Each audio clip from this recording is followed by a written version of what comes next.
ವಕ್ಫ್ ಮಂಡಳಿ ವಿರುದ್ಧ ಹಾಗೂ ವಕ್ಫ್ ಭೂಮಿ ಸಮಸ್ಯೆ ಎದುರಿಸುತ್ತಿರುವ 5 ಜಿಲ್ಲೆಗಳಲ್ಲಿ ಮನವಿ ಸ್ವೀಕರಿಸಲು ಬೀದರ್ ಜಿಲ್ಲೆಯಲ್ಲಿ ನಿನ್ನೆ ಬಿಜೆಪಿ ಶಾಸಕ ಬಸನಗೌಡ ಪಾಟೀಲ್ ಯತ್ನಾಳ್ ಹಾಗೂ ಮಾಜಿ ಸಚಿವ ಕುಮಾರ್ ಬಂಗಾರಪ್ಪ ನೇತೃತ್ವದ ತಂಡ ಅಧಿಕೃತವಾಗಿ ಚಾಲನೆ ನೀಡಿದರು.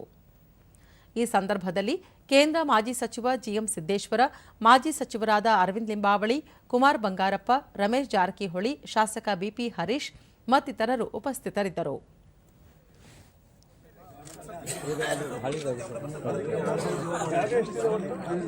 ಬಳಿಕ ನಿಯೋಗವು ಬೀದರ್ ತಾಲೂಕಿನ ಧರ್ಮಾಪುರ ಹಾಗೂ ಚಟ್ನಳ್ಳಿ ಗ್ರಾಮಗಳಿಗೆ ಭೇಟಿ ನೀಡಿ ರೈತರು, ಮಠಾಧೀಶರು ಹಾಗೂ ಸಂತ್ರಸ್ತರ ಅಹವಾಲು ಸ್ವೀಕರಿಸಿದರು.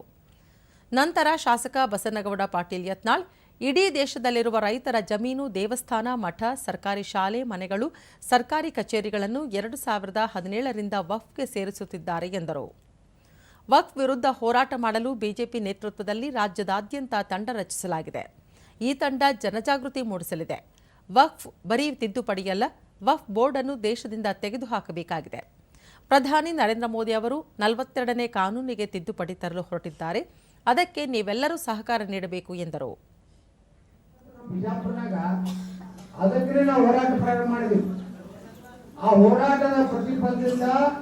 ಕೇಂದ್ರ ಮಂತ್ರಿಗಳೊಬ್ಬರು ಬಂದು ಜನರಿಗೆ ಗೊತ್ತು ಏನು ಲೋಕಸಭೆಯಲ್ಲಿ ನಮ್ಮ ಪ್ರಧಾನಮಂತ್ರಿ ನರೇಂದ್ರ ಮೋದಿ ಅವರು ಬಿಲ್ ತಗೊಂಡು ಬಂದಿದ್ದಾರೆ. ಇವತ್ತು ಚರ್ಚೆ ಪ್ರಾರಂಭ ಆಗ್ತದೆ, ಅಧಿವೇಶನ ಪ್ರಾರಂಭ ಆಗಿದೆ.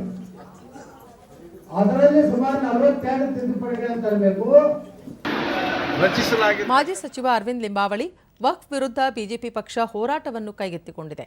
ಈಗಾಗಲೇ ಬಸನಗೌಡ ಪಾಟೀಲ್ ಯತ್ನಾಳ್ ವಿಜಯಪುರ ಜಿಲ್ಲೆಯಲ್ಲಿ ಹೋರಾಟ ಮಾಡಿ ಅಹೋರಾತ್ರಿ ಧರಣಿ ಸಹ ಮಾಡಿದ್ದಾರೆ. ವಕ್ಫ್ ವಿರುದ್ಧ ರಚಿಸಲಾಗಿರುವ ಜಂಟಿ ಸಂಸದೀಯ ಮಂಡಳಿ ಸದಸ್ಯರು ಭೇಟಿ ನೀಡಿ ಮಾಹಿತಿ ಪಡೆದಿದ್ದಾರೆ ಎಂದು ತಿಳಿಸಿದರು. ರಾಜ್ಯಾದ್ಯಂತ ಈ ರೀತಿಯ ಪ್ರಕರಣಗಳು ಎಲ್ಲೆಲ್ಲಿದೆ, ನೀವು ಮಾಹಿತಿಗಳನ್ನು ಸಂಗ್ರಹ ಮಾಡಿ ಕಳಿಸ್ಕೊಡಿ ಅಂತ. ನಾವು ಬರೀ ಮಾಹಿತಿ ಸಂಗ್ರಹ ಮಾಡೋದಷ್ಟೇ ಅಲ್ಲ, ಜನಜಾಗೃತಿನೂ ಮಾಡಬೇಕು ಅಂತ ಹೇಳಿ ತೀರ್ಮಾನ ಮಾಡಿ ಈಗಾಗಲೇ ಬಿಜೆಪಿ ಹೋರಾಟವನ್ನು ಶುರು ಮಾಡಿದೆ. ಹಾಗೆಯೇ ಈಗ 25ನೇ ತಾರೀಕು ಇವತ್ತು ಬೀದರ್ ಜಿಲ್ಲೆಯ 2 ಗ್ರಾಮಗಳಿಗೆ ನಾವು ಹೋಗ್ತಾ ಇದ್ದೀವಿ.